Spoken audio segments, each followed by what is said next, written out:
The sound of iron wheels grinding against the railway tracks awakened Cecilia Emerson from a fitful sleep. Her eyes fluttered open to the sight of golden plains stretching endlessly beneath a vast Nebraska sky. After 3 days of ceaseless movement, the train was finally approaching its destination, Kearney, Nebraska, 1878, where Frederick Holden, her husband-to-be, would be waiting.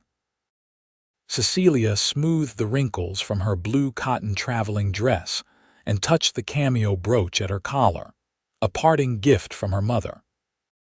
At 22, she was leaving behind everything familiar Boston's cobblestone streets, the small seamstress shop where she'd worked since her father's death, and the mounting debts that had ultimately forced her to answer Mr. Holden's advertisement for a bride. Next stop, Kearney. The conductor called, moving through the passenger car. Clutching her small valise, Cecilia tried to calm her racing heart. The letters she'd exchanged with Frederick Holden over the past 6 months had been cordial, if not particularly warm. He described himself as a successful cattle rancher of 35 years with a substantial property outside of town. His handwriting was neat, his grammar impeccable, and his offer straightforward. Marriage, security, and a respectable position as the wife of a prominent man in exchange for companionship and the running of his household. It had seemed a fair arrangement to a young woman with few prospects and mounting creditors.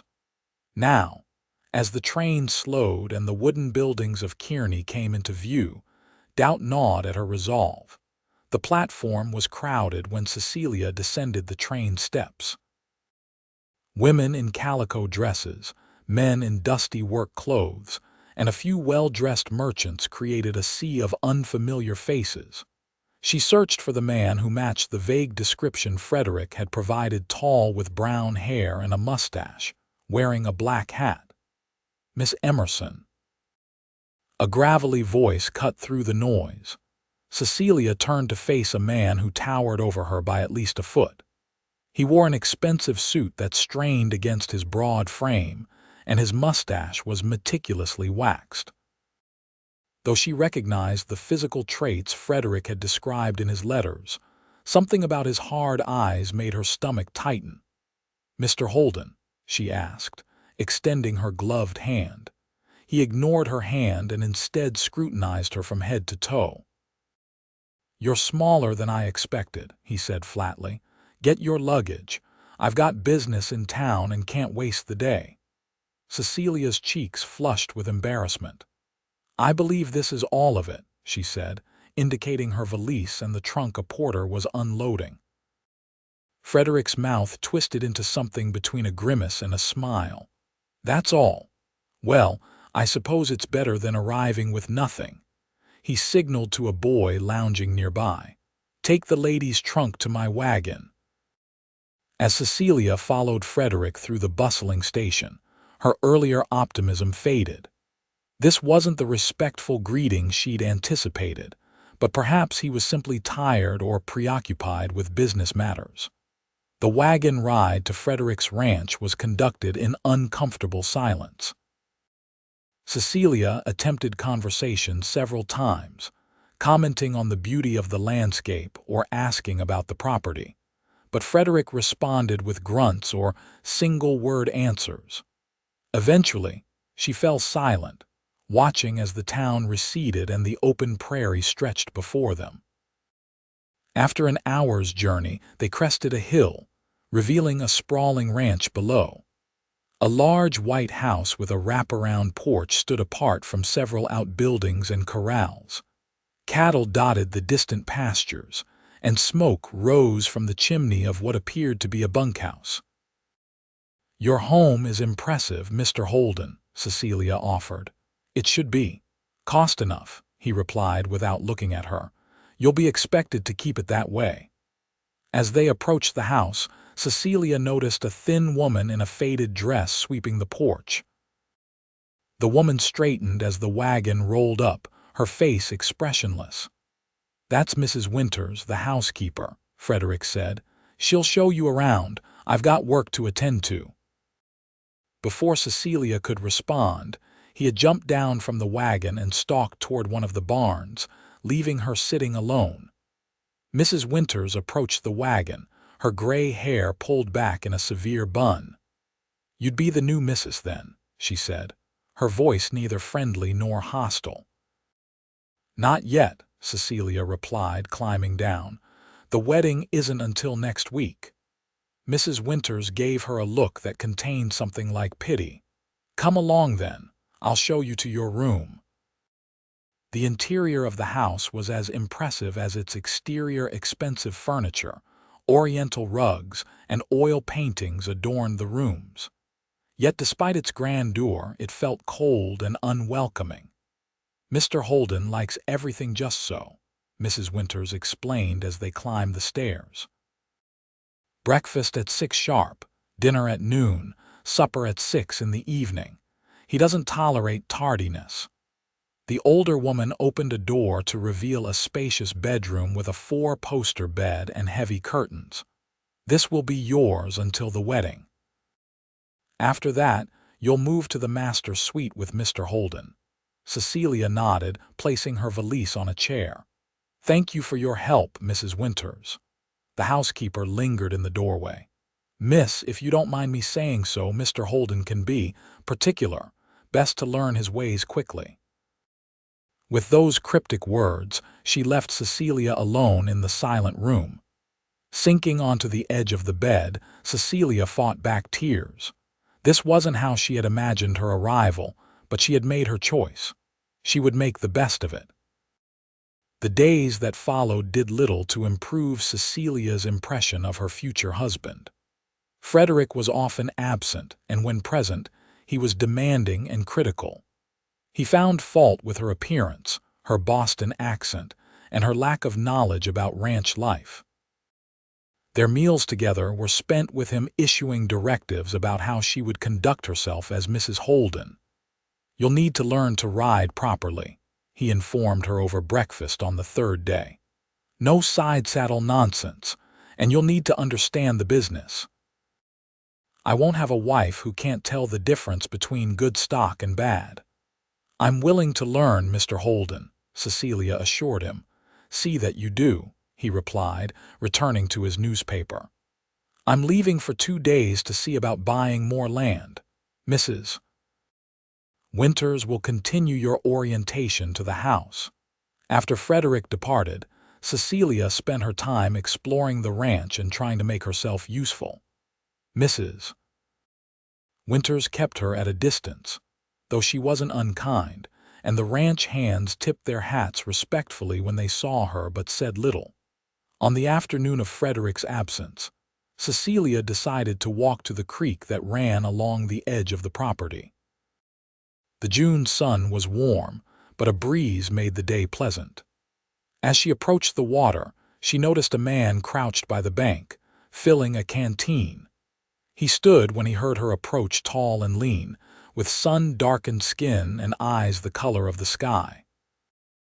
Unlike Frederick's expensive attire, this man wore simple work clothes, a faded blue shirt, worn denim pants, and scuffed boots. His hat, pushed back on his head, revealed sandy brown hair.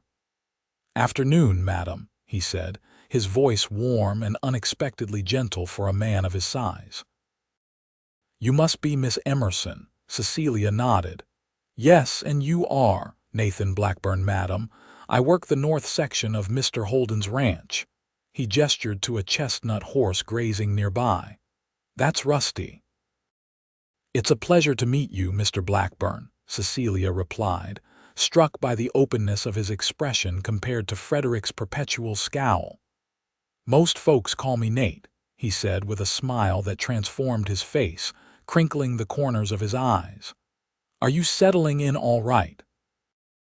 The simple question, asked with genuine interest, broke through the loneliness that had been building since her arrival. "I'm trying to," she admitted. "Everything is very different from Boston." Nate nodded sympathetically. "I can imagine. I came from Tennessee myself about 5 years ago. Took some getting used to, all this open space. They fell into easy conversation as they walked along the creek bank. Nate explained about the ranch operations, pointing out landmarks and sharing stories that made Cecilia laugh for the first time in days. He was knowledgeable without being condescending, and she found herself eager to learn more. "Mr. Holden mentioned I should learn to ride properly," she said as they approached Rusty. Something flickered in Nate's eyes at the mention of Frederick's name. "Riding's important out here," he agreed. "But there's no hurry. Takes time to get comfortable. Would you teach me?" The words slipped out before Cecilia could consider their propriety. Nate hesitated. "I'm not sure Mr. Holden would approve of me instructing his fiancée." "Perhaps not," Cecilia conceded, feeling foolish. "I shouldn't have asked." "No, it's fine," Nate said quickly. "Maybe Mrs. Winters could chaperone, make it proper-like. I could bring a gentle mare by the house tomorrow if you'd like."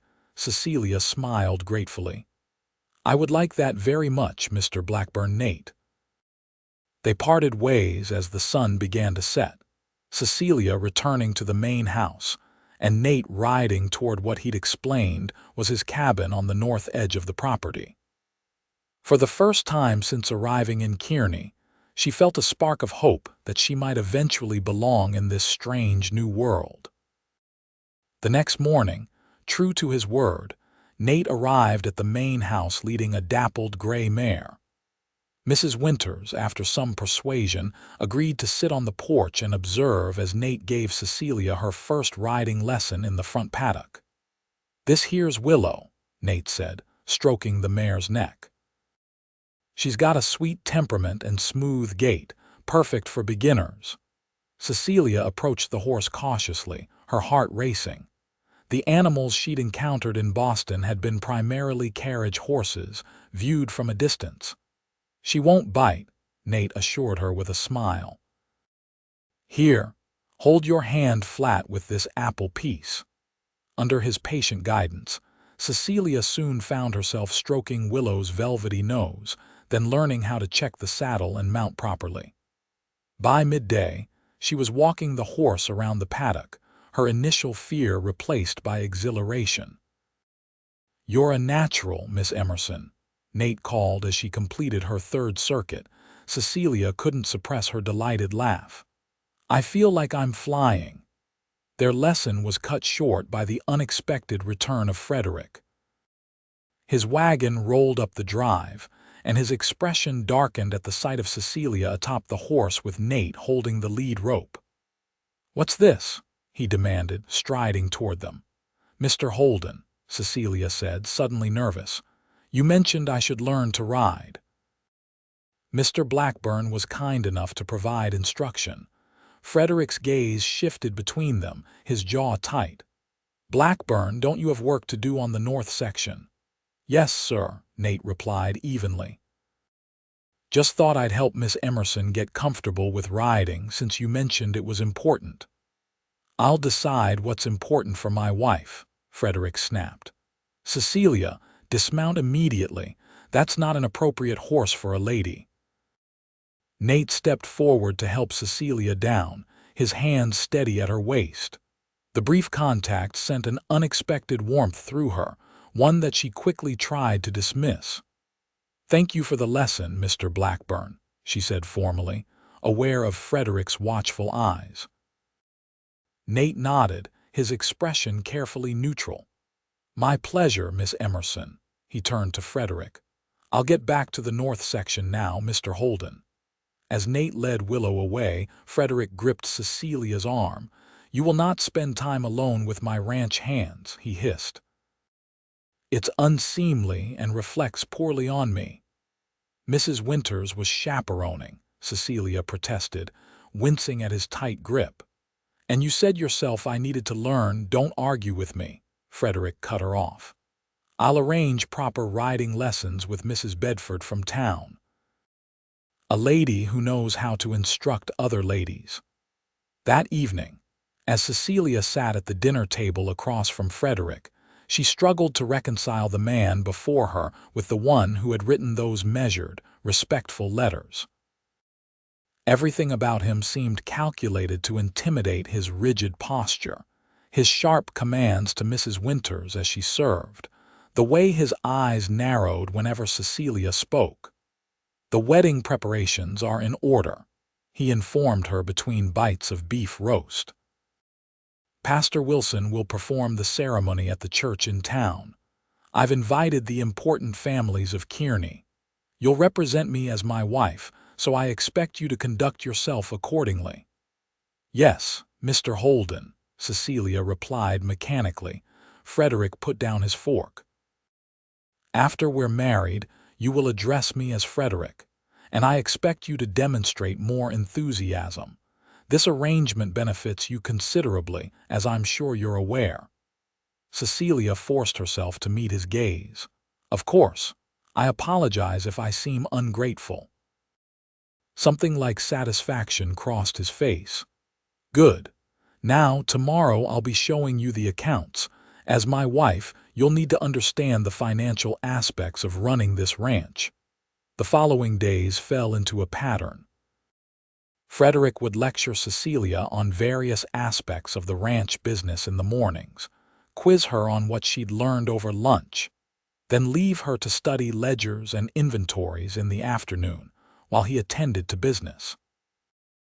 In the evenings, they would dine together, his criticism constant and cutting. Cecilia saw nothing of Nate during this time, though she found herself looking for him whenever she gazed toward the northern pastures. The memory of his kind eyes and easy smile became a small comfort during Frederick's harsher moments. 5 days before the wedding, Cecilia was reviewing the household accounts in the study when she came across a ledger she hadn't seen before. Opening it, she found records of personal loans Frederick had made to various townspeople, with interest rates that made her gasp. The amounts due were staggering, and notes in the margins indicated foreclosures on properties when payments weren't made. "What are you doing?" Frederick's voice cracked like a whip from the doorway. Cecilia started, nearly dropping the ledger. "I was reviewing the accounts as you asked." Frederick crossed the room in 3 strides and snatched the book from her hands. "This is private business. You had no right to look at it." "I apologize," Cecilia said, rising from the chair. "I didn't realize some ledgers were off limits." Frederick's face flushed with anger. "You'll learn your place, Cecilia. A wife doesn't question her husband's business dealings." "I wasn't questioning. Merely the sharp sting of Frederick's palm against her cheek silenced her." Cecilia stumbled back, her hand flying to her face in shock. "Don't ever contradict me," Frederick said, his voice eerily calm now. "This marriage will proceed as planned, and you will be an obedient wife. If not, you'll find yourself in a very unfortunate position, with no money and no way back to Boston." He stalked from the room, leaving Cecilia trembling. The reality of her situation crashed down upon her with terrible clarity. This was not a man who would ever treat her with respect or kindness. This was not a marriage she could endure. That night, after ensuring Frederick was asleep, Cecilia crept from her room with a small bag containing her few possessions. She had no clear plan beyond escaping the house, but the thought of becoming Mrs. Frederick Holden filled her with such dread that any alternative seemed preferable. The June night was mild as she slipped through the kitchen door and into the darkness. Stars illuminated the path toward the creek where she'd met Nate. She had a vague notion of following the water until she reached town, then perhaps finding work as a seamstress until she could save enough for a ticket back east. She had walked for nearly an hour when she heard the sound of hoofbeats behind her. Panicking, she ducked behind a large cottonwood, certain it was Frederick in pursuit. "Miss Emerson," Nate's familiar voice called softly. "Cecilia," relief flooded through her as she stepped out from her hiding place. "Nate, how did you find me?" He dismounted from Rusty, his expression concerned in the moonlight. "I was riding back from checking the north fence line when I saw someone walking along the creek. Recognized your blue shawl." He looked at her small bag. "Are you running away?" Cecilia couldn't hold back her tears any longer. "I can't marry him, Nate. He's cruel and controlling, and today he—" Her voice broke as her fingers touched her cheek, where a bruise was forming. Nate stepped closer, his face darkening as he saw the mark in the moonlight. "He hit you," she nodded, unable to speak through her tears. "That bastard," Nate muttered, then immediately apologized. "Pardon my language, Miss Emerson, but you can't just wander the prairie at night. It's dangerous, and Holden's got friends in town. He'd find you by morning." "I have nowhere else to go," Cecilia admitted. Nate was quiet for a long moment, clearly wrestling with a decision. Finally, he said, "I might have an alternative if you're willing to hear it." Hope flickered in Cecilia's chest. "Please, anything is better than going back there." "My sister owns a boarding house in Red Cloud about 50 miles south of here," Nate explained. "She could use help running it, and no one would think to look for you there. I could take you." "You would do that for me?" Cecilia asked, stunned by his offer. Nate's expression was solemn. "Miss Emerson, I've worked for Holden for 2 years, and in that time I've seen how he treats people. No woman deserves that kind of life, especially not someone as kind as you." The sincerity in his voice brought fresh tears to Cecilia's eyes. "Thank you, Nate. I accept your help gratefully." "We should leave tonight," Nate said, glancing back toward the ranch. "Holden will be looking for you as soon as he realizes you're gone." He helped her mount Rusty, then climbed up behind her. The closeness was improper by any standard, but Cecilia found herself drawing comfort from his solid presence as they rode through the darkness toward his cabin. The structure was small but neat, a single room with a stone fireplace, rough-hewn table and chairs, and a narrow bed in the corner. Nate lit a lantern and quickly gathered some supplies. "We'll rest here for a few hours, then leave before dawn," he explained. "I know trails Holden's men won't think to check. We can be in Red Cloud by tomorrow night if we push hard." Cecilia sat at the table, watching him prepare. "Won't you get in trouble for helping me?" Nate paused in his packing. "Probably. But I've been thinking of moving on anyway. Holden's not the kind of man I want to work for." He offered her a reassuring smile. "Try to get some sleep, Miss Emerson. You can take the bed. I'll keep watch." Despite her exhaustion, Cecilia found sleep elusive. Her mind raced with fear of Frederick's reaction, gratitude for Nate's kindness, and uncertainty about her future. Eventually, lulled by the rhythmic sound of Nate sharpening his knife by the fire, she drifted into uneasy slumber. She awoke to Nate's gentle touch on her shoulder. The cabin was dark except for the dying embers in the fireplace. "It's time," he whispered. "We need to go." Outside, the eastern sky showed the first faint hints of dawn. Nate had saddled Rusty and another horse, a sturdy bay. "This is Chief," he said, patting the bay's neck. "He's not as fast as Rusty, but he's got endurance. He'll carry you well." "I've only had one riding lesson," Cecilia reminded him anxiously. "Chief knows what to do," Nate assured her. "Just hold the reins like I showed you and follow my lead." As the sun rose, they rode south across the rolling prairie, keeping to low ground and wooded areas where possible. Nate explained that they were avoiding the main trails to reduce the chance of being seen. "Frederick will be furious," Cecilia said as they paused to rest the horses near midday. "He's not a man who accepts defeat." "I know," Nate agreed grimly. "That's why we need to get as far as possible before he organizes a search. Eat something, Miss Emerson. We've got a long ride ahead." They continued through the afternoon, Cecilia's body aching from the unaccustomed hours in the saddle. Nate taught her trail songs to distract her from the discomfort, his clear tenor voice carrying across the empty landscape. Despite their circumstances, Cecilia found herself smiling at his stories of growing up in Tennessee and his adventures traveling west. As evening approached, they spotted a small farmhouse in the distance. "My friend Daniel Hanson's place," Nate explained. "Good man. Married to a Pawnee woman named Morning Star. They'll give us a safe place to rest tonight." Daniel and Morning Star welcomed them without questions, offering a simple meal of rabbit stew and cornbread. After dinner, as the men discussed their route to Red Cloud, Morning Star took Cecilia aside.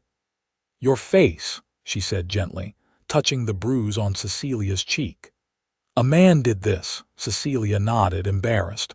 Morning Star's dark eyes flashed with understanding. "My first husband was such a man. I ran like you." She pressed a small pot of salve into Cecilia's hands. "For the pain. And remember, brave woman finds happiness after sorrow." That night, sleeping on a pallet in the Hansons' small home, Cecilia reflected on Morning Star's words. She had never considered herself brave, practical, perhaps, and determined, but not brave. Yet here she was, fleeing across the Nebraska prairie with a man she barely knew, choosing uncertainty over the secure but terrible future Frederick had offered. They departed at first light, Daniel providing them with fresh supplies. The day's journey took them through increasingly varied terrain, rolling hills giving way to flatter grasslands, with occasional stands of cottonwood and elm along creek beds. "We're making good time," Nate commented late in the afternoon. "Another few hours and we should reach Red Cloud." As they crested a hill, Cecilia gasped at the sight of riders in the distance behind them, 5 men on horseback, moving with purpose. "Nate," she said, pointing. He followed her gaze, his expression hardening. "Holden's men. They must have figured out which way we went." He urged Rusty forward. "Come on, we need to reach the Republican River. There's a ford about 3 miles ahead. If we can cross before they catch up, we'll have a chance." They pushed the horses harder, Cecilia clinging desperately to Chief's mane as they galloped across the open grassland. The sound of pursuit grew steadily louder behind them. "There," Nate pointed to a line of trees marking the course of the river. "We're almost there." As they reached the riverbank, a shot rang out, the bullet kicking up dirt near Chief's hooves. The horse reared in panic, and Cecilia, already exhausted, lost her grip and tumbled to the ground. "Cecilia!" Nate wheeled Rusty around and was at her side in an instant, dismounting to help her up. "Are you hurt?" She shook her head, though her shoulder throbbed from the fall. "I'm all right." The riders were closing in rapidly. Nate made a split-second decision, lifting Cecilia onto Rusty. "Follow the river downstream," he instructed, pointing to a dense stand of willows. "Hide there. I'll lead them away." "No," Cecilia protested. "They might hurt you." "Better me than you," Nate said firmly. "Go now, please." Before she could argue further, he slapped Rusty's flank, sending the horse splashing into the shallow water. Then he mounted Chief and galloped in the opposite direction, shouting to draw their pursuers' attention. Cecilia guided Rusty downstream as instructed, her heart pounding with fear for Nate. The horse seemed to understand the need for stealth, moving quietly through the shallows until they reached the willow thicket. There, Cecilia dismounted and led Rusty deep into the foliage, where they were hidden from view. For what seemed like hours, she waited, straining to hear over the gentle sound of flowing water. Eventually, the distant reports of gunfire made her gasp in horror. Tears streamed down her face as she imagined Nate falling to Frederick's men, dying because he had helped her. As twilight descended, Cecilia faced a terrible choice: continue alone to Red Cloud or return to see what had become of Nate. The thought of abandoning him was unbearable.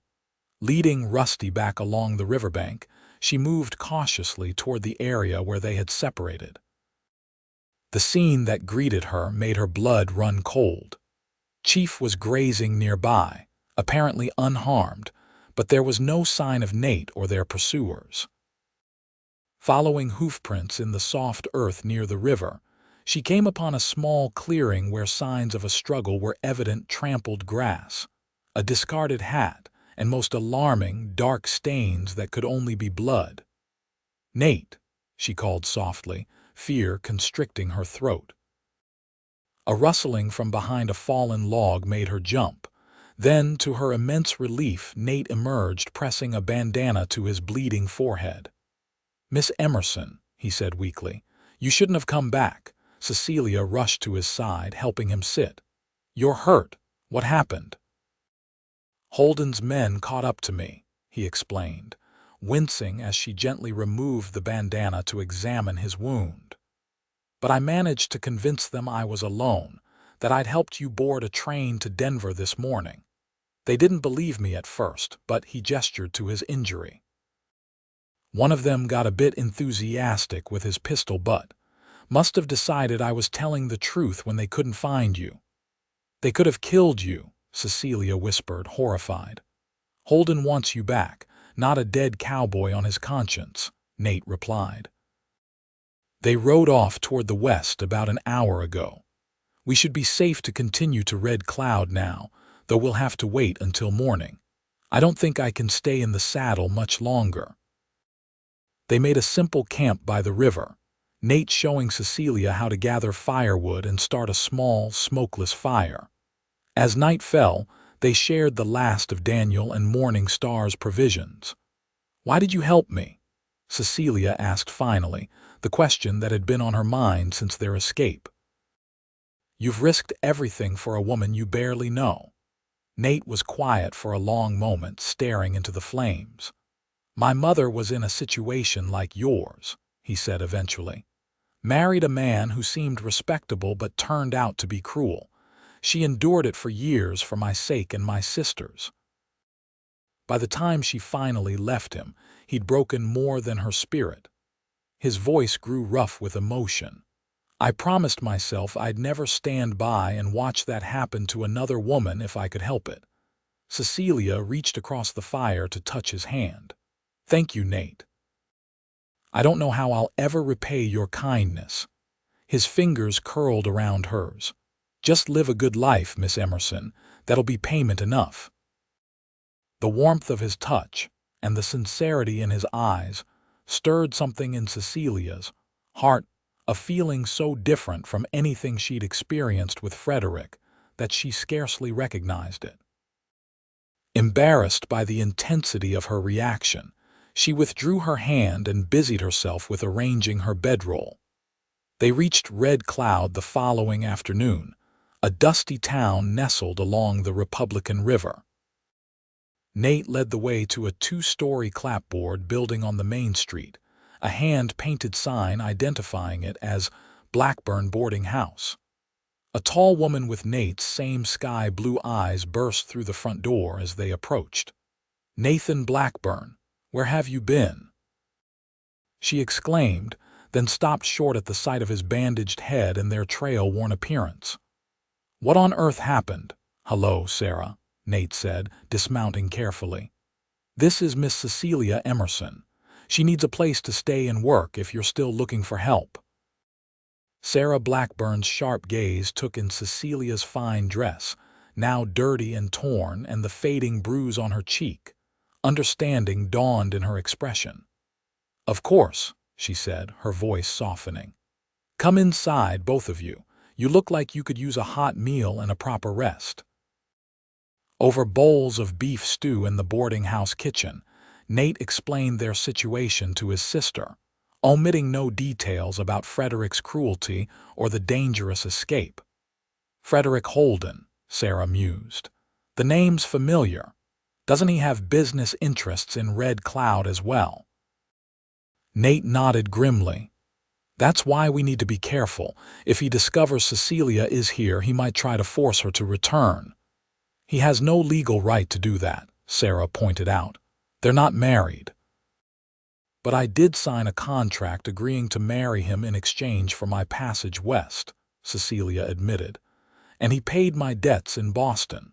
Legally, I may be obligated. Sarah waved a dismissive hand. Contracts based on false representations aren't binding. From what you've told me, he presented himself as something he's not. Her expression hardened. Besides, any man who would strike a woman deserves neither the law's protection nor a lady's commitment. That night, settled in a small but comfortable room at the boarding house, Cecilia wrote 2 letters, one to her mother in Boston, explaining what had happened, and another to Frederick, formally breaking their engagement and promising to repay his financial investment when she was able. "You don't owe him anything," Sarah argued when Cecilia showed her the second letter the next morning, "especially not after what he did."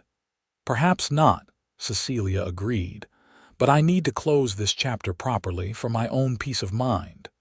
Sarah studied her thoughtfully. "You're a woman of principle, Cecilia Emerson. I respect that." She folded the letter and tucked it into her apron pocket. "I'll see that it's posted today. Now, shall we discuss your duties here? I could use help with the cooking and accounts if you're willing." The following weeks settled into a pleasant rhythm. Cecilia found the work at the boarding house challenging but satisfying. Sarah was a fair employer, and the boarders, primarily railroad workers and traveling salesmen, were respectful and appreciated her cooking skills. Nate remained in Red Cloud longer than he'd initially planned, taking odd jobs around town while his head injury healed. In the evenings, he often joined Cecilia and Sarah for supper, his stories and gentle humor brightening the end of long workdays. Cecilia tried to ignore the way her pulse quickened when Nate entered a room, or how she found herself watching for him from the boarding house windows. Such feelings were imprudent, she told herself. She had narrowly escaped one disastrous relationship. Leaping into another would be foolish. Yet she couldn't deny the growing connection between them. Unlike Frederick's calculating interest, Nate's attention seemed genuine and undemanding. He asked about her life in Boston, listened to her hopes for the future, and shared his own dreams of someday owning a small ranch where he could raise horses. One evening in late July, as they sat on the boarding house porch watching the sunset, Nate broached a subject they had both been avoiding. "I received word that Holden got your letter," he said quietly. "Word around town is he's furious but focusing his anger on me rather than pursuing you." Cecilia's hands tightened on her skirt. "Does that mean you're in danger?" "Not any more than I was before," Nate replied with a shrug. "But it does mean I should probably move on soon. I've heard there's work with a cattle outfit in Wyoming." The thought of Nate leaving made Cecilia's chest ache in a way that surprised her with its intensity. "I see," she said, struggling to keep her voice even. "When would you go?" "End of the week, probably." He glanced at her, then quickly away. "Unless there was a reason to stay." The implication hung in the air between them, neither quite brave enough to address it directly. Finally, Cecilia spoke. "I've been thinking of moving on myself. Sarah has been wonderful, but Red Cloud is too close to Kearney. I fear Frederick might eventually find me here." "Where would you go?" Nate asked. "I'm not sure. Further west, perhaps." She hesitated, then added softly, "I've heard Wyoming is beautiful." Nate turned to her then, hope lighting his eyes. "Cecilia, are you saying—" Their conversation was interrupted by Sarah bursting through the front door, her face pale. "Nathan, Cecilia, come quickly. There are men asking for both of you at the saloon. Tom Lewis says they work for Frederick Holden." Cecilia felt the blood drain from her face. "How did they find us?" "Doesn't matter now," Nate said grimly, standing. "We need to leave tonight."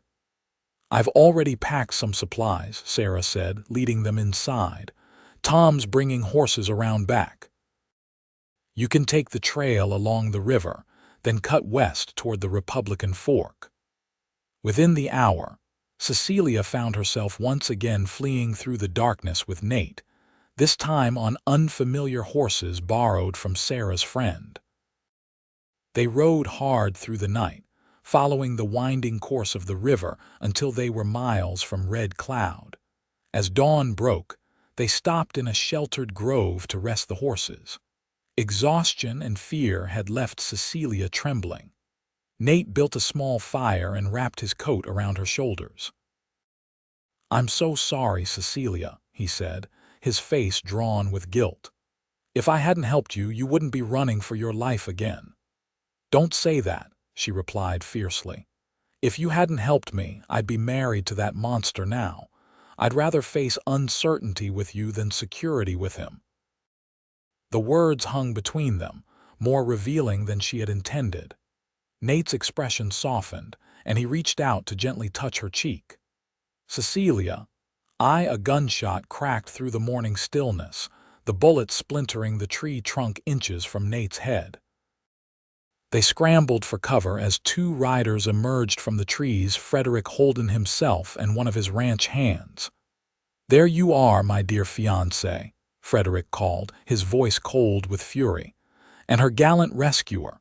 How touching." Nate pushed Cecilia behind him, shielding her with his body. "She's not your fiancé, Holden. She broke the engagement." Frederick dismounted, his gun trained on Nate. "A woman can't break a legal contract without her guardian's consent, and since her father is dead, that responsibility falls to me." "That's not how the law works," Cecilia said, stepping out from behind Nate despite his attempt to keep her back. "I'm of age. I make my own decisions." Frederick's smile was chilling. "The law works how men with money say it works, my dear. Now come here before I put a bullet in your cowboy friend." "Let her go, Holden," Nate said, his voice steady despite the gun pointed at his chest. "She doesn't want you. Forcing her won't change that." Frederick's face contorted with rage. "She's mine. I paid for her, and I won't let some penniless cowboy steal what belongs to me." His words hung in the air, revealing the ugly truth that Cecilia had suspected but never heard so plainly stated. To Frederick, she was property, an acquisition to be displayed and controlled. "I am not yours," she said, her voice stronger than she felt. "I never was. The arrangement is over." Frederick's finger tightened on the trigger. "Then I'll make sure no one else has you either." What happened next unfolded in heartbeats. The ranch hand, who had remained silent until now, suddenly called out, "Mr. Holden, don't, this ain't right." Frederick turned slightly, distracted by the unexpected betrayal. In that moment, Nate lunged forward, tackling him to the ground. The gun discharged harmlessly into the air as the men grappled in the dirt. Despite Frederick's bulk, Nate's years of physical labor gave him the advantage. He pinned the older man, wrenching the gun from his grasp. "It's over, Holden," Nate panted. "Leave Cecilia alone and ride back to your ranch." Frederick's face was purple with rage. "I'll see you hang for this, Blackburn, both of you." "No, you won't," said a new voice. Sheriff Miller from Red Cloud rode into the clearing, followed by Sarah and two deputies. "We've been tracking you since you left town, Holden. Heard everything you said about buying Miss Emerson like she was cattle." Relief washed over Cecilia as the sheriff dismounted. Sarah rushed to her side, embracing her tightly. "I couldn't let you face him alone," Sarah explained. "As soon as you left, I went to Sheriff Miller." The sheriff helped Nate to his feet while his deputies secured Frederick and his reluctant ranch hand. "Miss Emerson," the sheriff said, "would you be willing to make a formal complaint against Mr. Holden for threatening your life?" Cecilia straightened her shoulders. "Yes, Sheriff, I would." Frederick was taken back to Red Cloud to face charges. His threats and the witnessed assault on Nate providing ample grounds for his detention. The ranch hand, who identified himself as Jim Parker, admitted that Frederick had been increasingly unstable since Cecilia's departure, his obsession with finding her alarming even his loyal employees. In the sheriff's office that evening, Cecilia gave her statement, recounting Frederick's controlling behavior, the physical abuse, and his pursuit across the state. Sheriff Miller listened gravely, occasionally asking clarifying questions. "Miss Emerson, I believe you have grounds for legal action beyond the immediate charges," he said when she had finished. "Mr. Holden's behavior constitutes breach of contract at minimum and possibly criminal coercion. I know a good lawyer in Lincoln who could help you ensure he never troubles you again." Cecilia nodded gratefully. "Thank you, Sheriff. I would appreciate that referral." As they left the sheriff's office, Nate waited outside with Sarah. His face, bruised from the fight with Frederick, lit up at the sight of Cecilia. "How did it go?" he asked anxiously. "Sheriff Miller believes Frederick will face serious charges," Cecilia replied. "And more importantly, he believes me." "Of course he does," Nate said, taking her hand. "You're the most honest person I know." That night, after a quiet dinner at the boarding house, Nate asked Cecilia to walk with him to the small garden behind the building. The evening was warm, stars beginning to appear in the darkening sky. "I've been thinking," he said as they strolled between rows of vegetables and flowers, "about what happens next." Cecilia's heart quickened. "And what have you concluded?" "Well," Nate said, suddenly seeming nervous, "I still aim to go to Wyoming. There's good land there, affordable enough that I might be able to start that horse ranch I've been dreaming of." "That sounds wonderful," Cecilia said softly. "The thing is," he continued, stopping to face her, "I can't imagine going without you. These past weeks, despite all the danger and running, have been the best of my life because you were in them." Cecilia felt tears welling in her eyes. "Nate, I know it's fast," he hurried on. "And after what you've been through with Holden, I'd understand if you wanted nothing to do with men or marriage. But I need you to know that I love you, Cecilia Emerson. I think I have since that day by the creek when you laughed on Willow's back like you were flying." The simple, heartfelt declaration broke something open inside Cecilia, a door she had closed when she discovered Frederick's true nature. But Nate wasn't Frederick. He had proven his character through actions, not words, risking everything to help her without expectation of reward. "I love you too," she whispered, the words feeling both terrifying and absolutely right. "I think I've been afraid to admit it, even to myself." Nate's smile was radiant as he took her hands in his. "I don't have much to offer yet, just hard work and a dream. But I promise you this, you'll never have to fear me. Your thoughts, your wishes, your dreams will always matter to me as much as my own." "That's all I could ever ask for," Cecilia replied. "A partnership of equals." Under the Nebraska stars, their lips met in a kiss that felt like both an ending and a beginning, the closing of one chapter, and the opening of another filled with possibility. The legal proceedings against Frederick Holden moved swiftly. With multiple witnesses to his threats and assault, combined with Cecilia's testimony about his earlier abuse, he was sentenced to 6 months in the state prison. More significantly, the judge declared any contract between him and Cecilia null and void, freeing her completely from any obligation.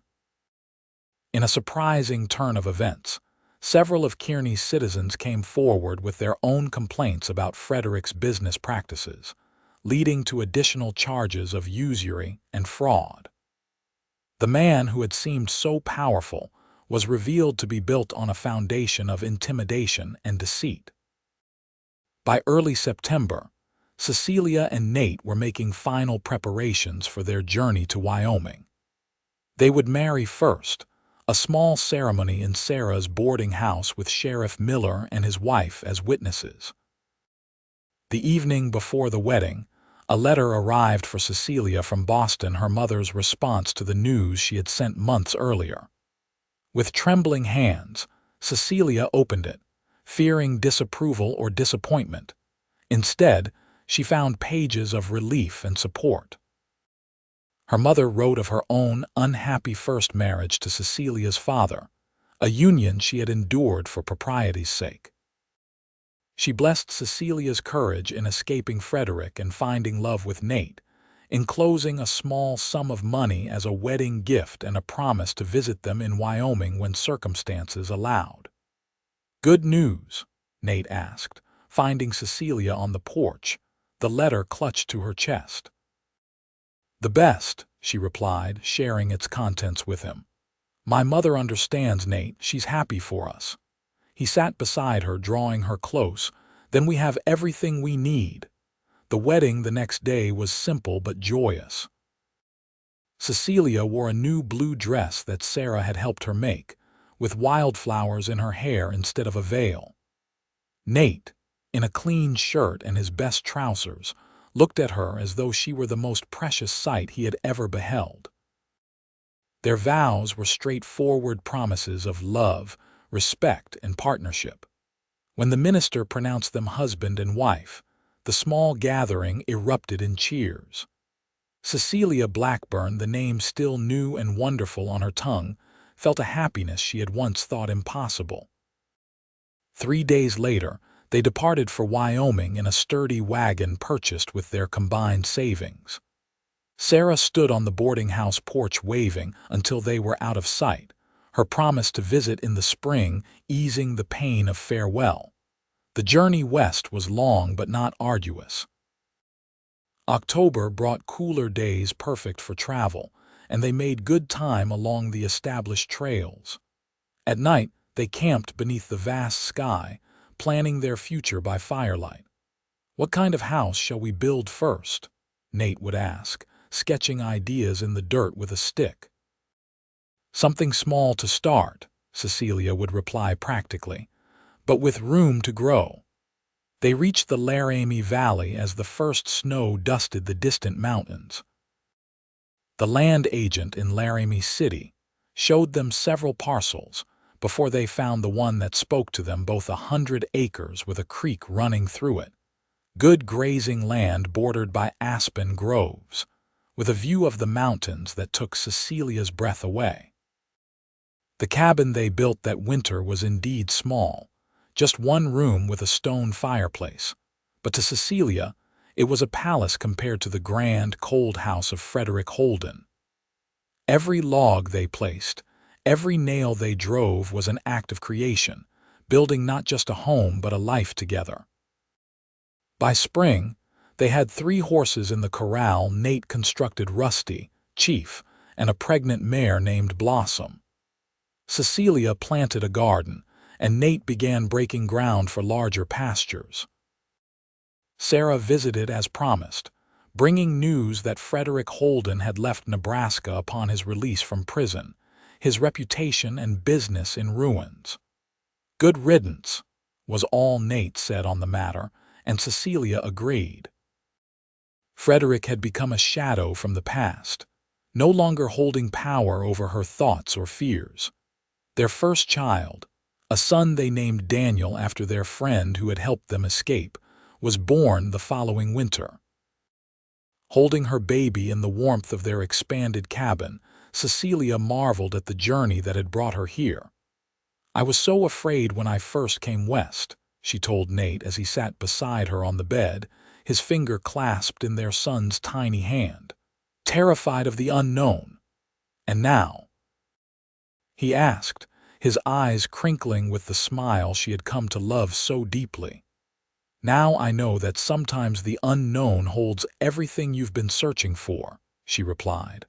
"I just had to be brave enough to run toward it instead of away." Nate leaned down to kiss her, then their son.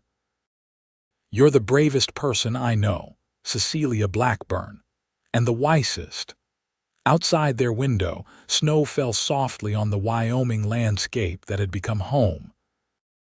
Inside, the fire crackled in the hearth, illuminating the family that had begun with a desperate escape and a kind cowboy's alternative offer not just of shelter, but of love freely given and joyfully received. 5 years later, the Blackburn Ranch had flourished beyond their initial hopes. What had begun as a dream of a small horse breeding operation had grown into a respected enterprise, with Nate's skill at training and Cecilia's head for business combining to create success. Neither could have achieved alone. Their cabin had expanded to a proper house with 3 bedrooms, a kitchen where Cecilia experimented with recipes from her Boston childhood, and a parlor where 4-year-old Daniel and his 2-year-old sister Grace played on rainy days. A bunkhouse housed the 2 ranch hands who helped with the growing herd, and a substantial barn sheltered their prized breeding stock. On a warm June evening, much like the one when they had first met by the creek in Nebraska, Nate and Cecilia sat on their front porch watching the children chase fireflies in the yard. "I got a letter from Sarah today," Cecilia said, rocking gently in the chair Nate had built for her last Christmas. "She's selling the boarding house. Says she's tired of managing other people's comfort and wants some of her own." Nate smiled, reaching over to take his wife's hand. "About time." "What are her plans?" "That's the interesting part," Cecilia replied. "She's asking if we might have use for an experienced housekeeper and aunt who's handy with accounts. Here, Sarah wants to move to Wyoming." Nate's surprise was evident in his voice. Cecilia nodded. "She says she's not getting any younger, and she wants to see her niece and nephew grow up. Also mentions that Laramie City is becoming quite civilized, and she might even find herself a gentleman caller if she's not working from dawn till midnight." Nate laughed, the sound still one of Cecilia's favorite things in the world. "Well, we certainly have room, and I'd welcome her help with the books. What do you think?" "I think family belongs together," Cecilia said simply.